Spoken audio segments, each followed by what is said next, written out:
The universe is a mystery that has always puzzled mankind.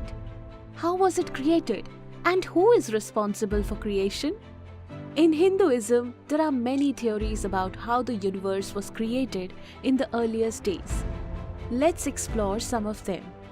In Hinduism, the universe is not one single entity. There are an infinite number of universes that are constantly being created and destroyed. In other words, we live in a universe that belongs to a multiverse. A universe will ultimately die, but the multiverse lives on. Lord Vishnu is a personification of this multiverse. According to Hinduism, Lord Vishnu was asleep in the cosmic ocean of all causes before the creation of the universe. His bed is a giant serpent with thousands of cobra-like hoods. The universe was created in a triad of roles: creator, maintainer, and destroyer. Lord Vishnu is the maintainer. Lord Brahma is the creator. Lord Shiva is the destroyer. The universe was created through the actions of Lord Vishnu, who slept and let a lotus bloom from his navel. The lotus stem represents the creation of the universe, while Brahma is found at the flower's center and represents the creator. The time it takes for one universe to be created and the next one to end is also the duration of one breath of Lord Vishnu. When he exhales, thousands of universes come into being and a new Brahma is born in each one. But when Lord Vishnu inhales, all universes get sucked in and Brahma dies. Lord Brahma represents the universe that we live in. He creates all life forms and is responsible for the physical world that we live in. Lord Vishnu is the personification of the eternal multiverse. He is responsible for the continuation of life in all universes. Brahma is the representation of our temporary physical universe, while Vishnu is the representation of the eternal multiverse that exists forever without any beginning or end. The current universe represented by Brahma is not permanent. In fact, it's quite temporary. Brahma only lives for 100 years and then he dies and a new universe will be born. Now, let's talk about time measurements. Brahma lives for 100 years and each year of Brahma has 360 days. And we are currently on the first day of the 51st year of his reign. There are day and night. During the day, Brahma creates life, and during the night, all life he created is absorbed back into him. Therefore, we will only be there for this day of Brahma, which is the first day of his 51st year. But don't be sad. Let me promise you that this is quite a long day. Yug, large units of time. Think of Yug as a unit of time that is measured in thousands to millions of years.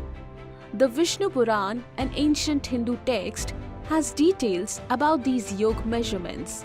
A Mahayug is made up of 4 sub-yugs that are distributed in the ratio of 4:3, 3:2, 2:1.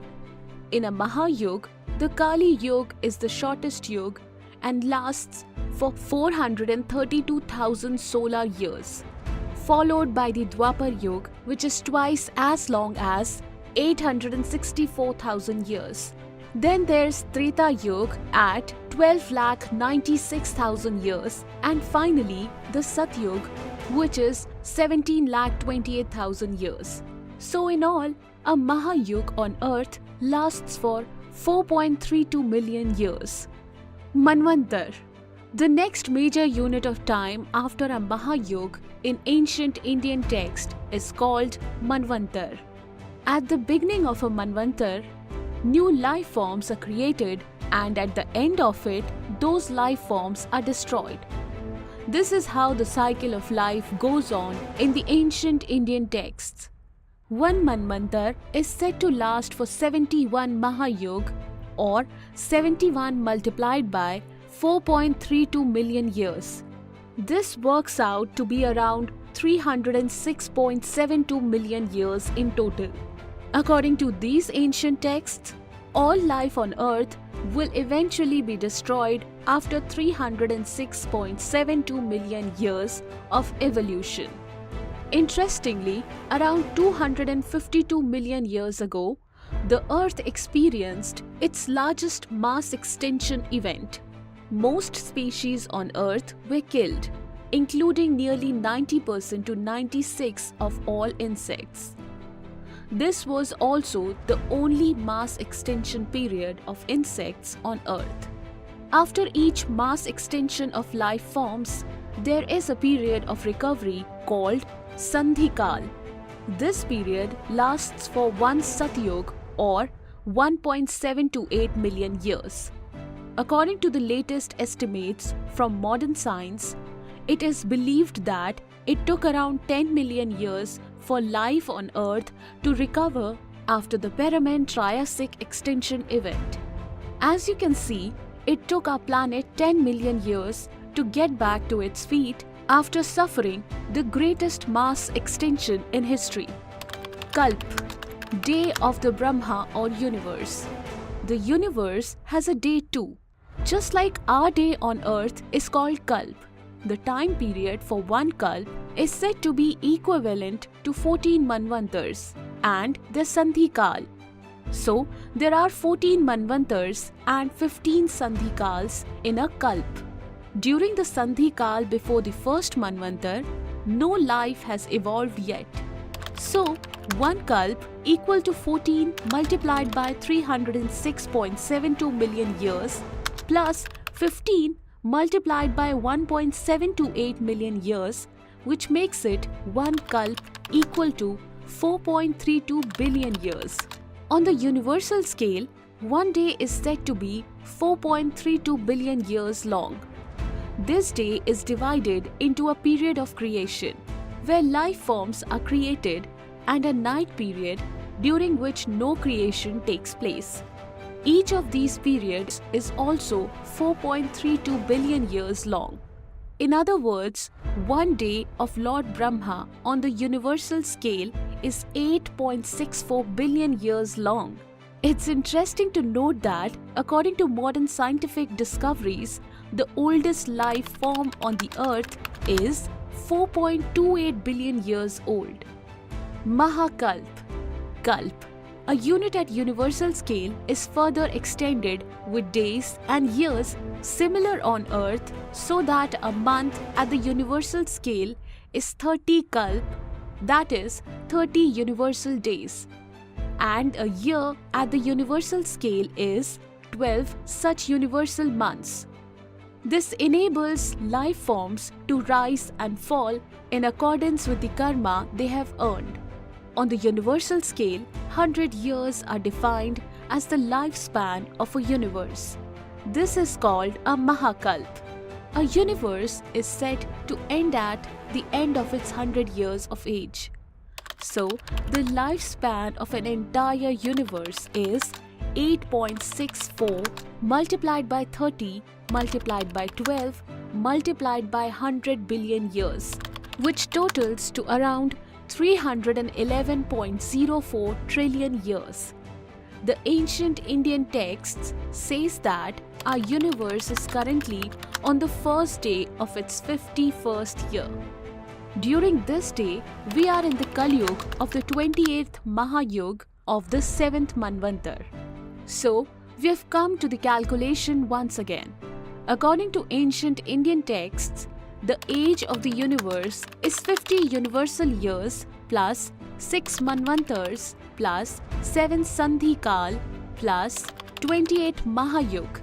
50 universal years equal to 8.64 multiplied by 30 multiplied by 12 multiplied by 50 billion years equal to 155,520 billion years.